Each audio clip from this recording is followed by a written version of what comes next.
But they say skylines, impressive as they are the only visible symbols of deeply questions we must ask.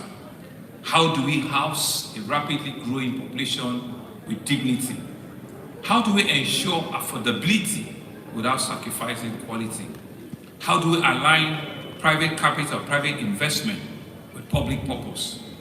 And how do we build a mega city that works not just for a few, but for all of us, for as many as we can reach?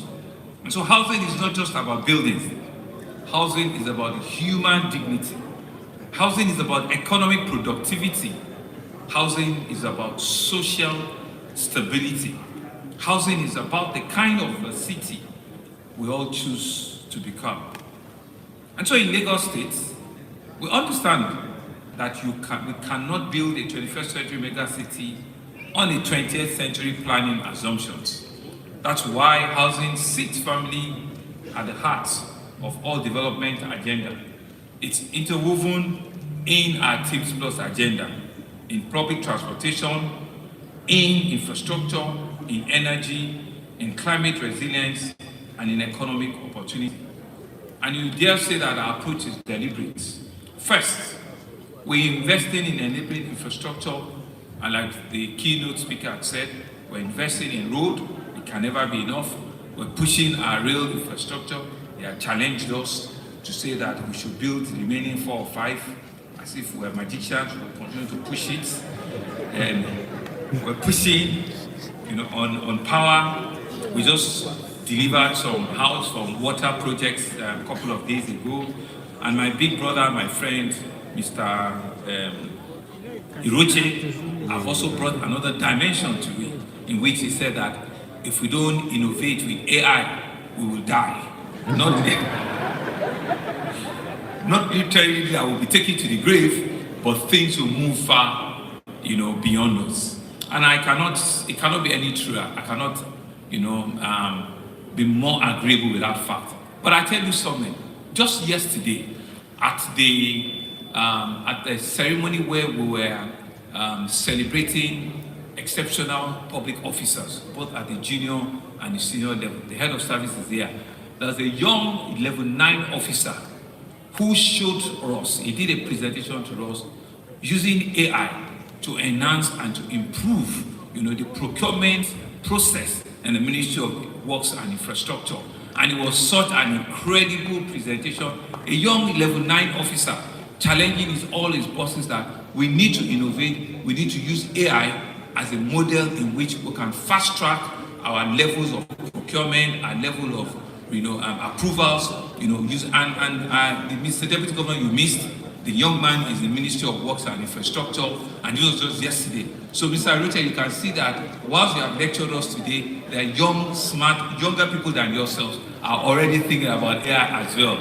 So what we'll do, we'll ensure that your very old, innovative ideas comes with a younger, creative idea, and it becomes a future that we all can work together. Thank you very much for working with us. Thank you. But I think the point to be made is that as scary as AI is the future that nobody can walk away from. And it's here with us. It's here already. And we need to be able to bring out tools. We need to be able to bring out ideas where we can use it and we can use it positively. Because there will always be negative things about any innovation, about any new discovery. So all our energy should be targeted at ensuring that what is the positive aspect of it and how can we use it to solve societal problems? How can we use it to solve our day-to-day problems, to be able to respond to the needs of our people quicker, faster, and better? And so we see development not just to connect jobs, not just to connect markets or mobility. We believe that our investment in transportation, in rail, and every corridor we're pushing into is very intentional, because we believe this also speaks to our housing need. I think it was Dr. Banred that also mentioned during his own keynote address, there's a model around transportation where you are very intentional around developing transport infrastructure, developing housing solutions around transport infrastructure. And these are some of the transportation. There's a terminology that I'm trying to remember, where transport-oriented program, right? Right, where you must be intentional on how you deploy public transportation and use housing, and social engagement to enhance and to improve it. And he also mentioned that, 1/3 of Lagos, we say, is actually water, but we actually can push more than half of the population of Lagos around water. And we've started that, Dr. Banire, with our EKO project, which was launched about a month ago. What you will see in the next 1 or 2 years is that we will be pushing a lot of, our public transportation on the waterways, using internodal public transportation, and on a sustainable basis. Mr. Eroche, we will be deploying, EVs on water. All of the ferries and the transportation infrastructure are all sustainable. These are all these are all electric ferry boats that we're bringing together so that we can reduce our carbon footprint, and also we can reduce our costs, and also can reduce our costs, on greenhouse emission. So we also see that we're pushing on regulation. We're using regulation not to stifle the market, but to strengthen it. Through La Serera, we're promoting transparency, we're enhancing professionalism, and we're pushing for customer protection. A credible real estate market is one where buyers are protected, where investors' confidence are maintained, and where developers operate in a level playing field. And to all of our international friends, that we cannot stop saying it enough, that it's only when we transparently open the market for you that you can indeed go out there and make those commitments, and talk about the deepening, and the opportunity that is available in our market. And we take the point that we need to also look for other investments, outlets, so that we need to be very creative, and to see that it shouldn't be the regular, cash-backed or cash transaction where you need to do 100% of any procurement or any purchase all at once. So these are some of the recommendations, and I'm sure La Serera and all of our local, real estate players needs to bring on board and needs to look to see as the way forward, that is done internationally. Thirdly, we are also embracing innovation. We're embracing it in the way we construct, in the way our financing model is, and in our land administration. And we're using it in our planning processes. I hear, the madam from Ghana, around how you have used, technology, data to administer.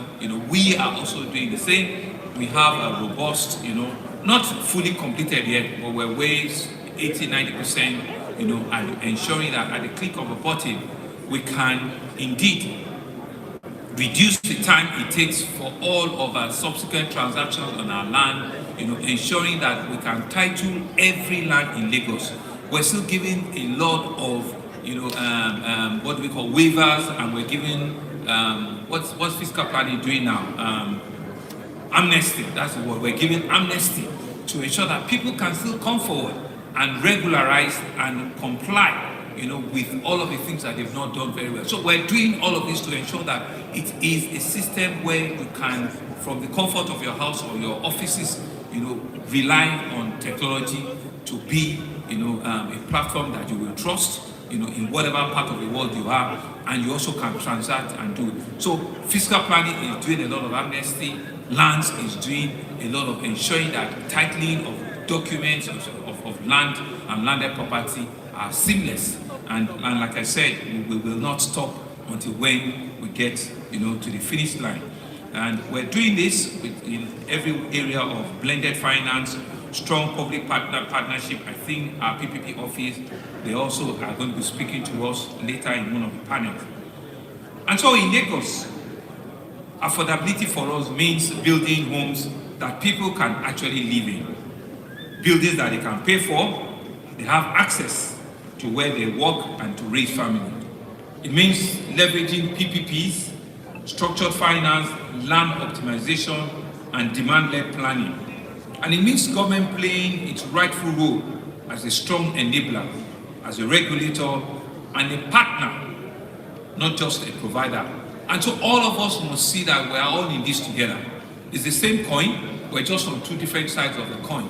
And it's only when we come to engagement like this that each one of us can clearly roll out what our roles and responsibilities are, and we jointly go, head on, ensuring that whatever red tapes we need to move away as government regulators, and whatever activations you need to do as private players, all of us need to be able to finish it up. And I keep saying, when we come around like this, it shouldn't just be talk show. It shouldn't just be nice, fanciful presentation and document. It should be the final, footprints that we need to take away.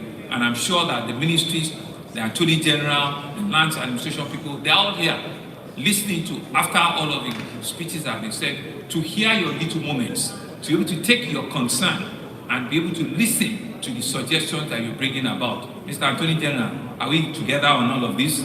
So that because that's only way we can build a model and build a force that will truly reflect the plan that we have for the city. And so none is impossible without strong partnership, like I said. We're encouraging our partners who continue to support us in real estate ambition of Lagos.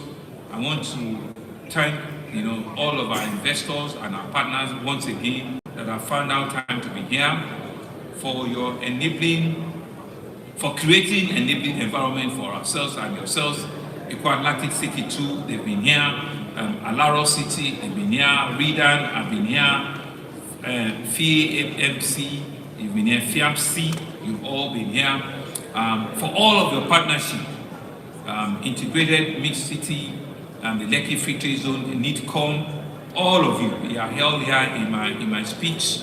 NRMC, all of us, we all need to continue to deepen, access to affordable financing options, and begin to work on a more eco-friendly, more sustainable communities. We believe that all of these partnerships are not just peripheral, they are central to building Lagos of our future. They are central to ensuring that the city will continually be powered by innovation, by sustainability, and by shared prosperity, using Mr. Iruchi's AI models as another topping on it. Distinguished guests, ladies and gentlemen, let me also speak clearly to a matter of urgent importance to our investors, which is a matter of confidence. Opportunity alone are not enough. Investors also require assurances of security. They require assurances of transparency and integrity. Let me state that without any form of equivocation, that Lagos remains one of your safest, most stable, and best governed investment destination in Africa. And I tell you, 4 years ago, on our ease of doing business benchmark, which is a peer review for all subnational in the country, which is done by the presidency under the PEPEC rule. 4 or 5 years ago, we were number 29. We moved gradually to number 24. 2 months ago, we were rated number 1 in the country. And so it's been very deliberate, it's been very intentional. We do 10 times more than each of our other states. Did you hear me? We do 10 times more. And so you would have expected that it would be difficult for us to keep up, So we're doing it more, but we're doing it efficiently. And that's why at the end of the day, after 5 years of trying, we're now rated as number 1, in the country. And so what that means for us is they believe in our system, is an African success, is a sub-Saharan success because of the amount of numbers and the amount of that we're doing currently in Lagos. And to some of our investors, Lagos is indeed a big construction site. As we stand here, there are about 19 skyscraper development that are going on concurrently, with none of them less than 22 floors, that are going on in different parts of the city. It's all a measure of the belief in the city. It's all a measure of the capacity and the ability of the city to take all this. So like we keep saying, yesterday is late. Today is the next best day, because tomorrow might just be too late. We govern with integrity. We continue to strengthen our security architecture through technology, improve intelligence, enhance our manpower capability, and a coordinated multi-agency collaboration. Safety, stability, and the rule of law remains non-negotiable. It's one of the pillars of our Teams Plus agenda. The opportunity before us, therefore, is enormous. Lagos is Africa's largest urban economy. It is a city of builders, a city of innovators, and of risk takers. It's a city where real estate is not just an asset class, but a catalyst for job, for local manufacturing, for professional service, and for long-term wealth creation and wealth preservation. But opportunity must be matched with responsibility. And so as we build upwards and outwards, we also must build sustainably. As we attract capital into our city, we must protect our communities. And that's why we're always happy when we see our traditional institutions here, when they listen to us and they hear us, because they're also the preservers and they are the custodian of our culture. We work hand in hand with them. We'll ensure that what we're doing as government, they are fully aware and they understand and appreciate the importance of all of that. And so as we modernize our skylines, we must preserve the social fabric of our city.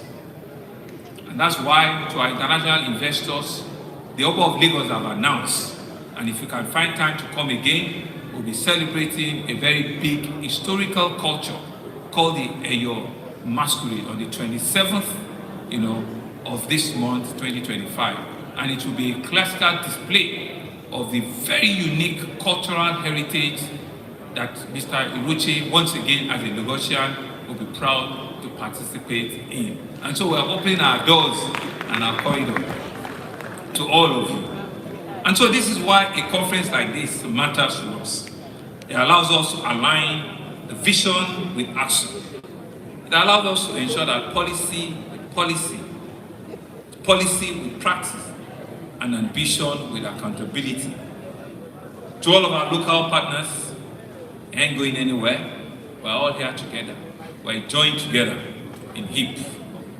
Lagos believes in you. No matter what it is, no matter how difficult the terrain is, Lagos believes in you. And no international person will do it better than you local. So you cannot take a back seat right now. Think out of it and be bold to take it. And finally, to our international partners, we say Lagos is open, Lagos is ready, Lagos is serious. To our regulators and professionals, your role are indispensable. Thank you all very much for listening. Honor. Mr. Governor, if I could kindly ask you to kindly stay on stage so that we can take some pictures with our international delegates. Thank you very much. And if I could please kindly ask the Deputy Governor as well to join him on stage. And I would like to invite our international delegates. Only our international delegates, please. Our international delegates. From Canada, from Indonesia, from Ghana, from Kenya. Only our international delegates. The Honorable Commissioner for Housing. Kindly make your way onto the stage.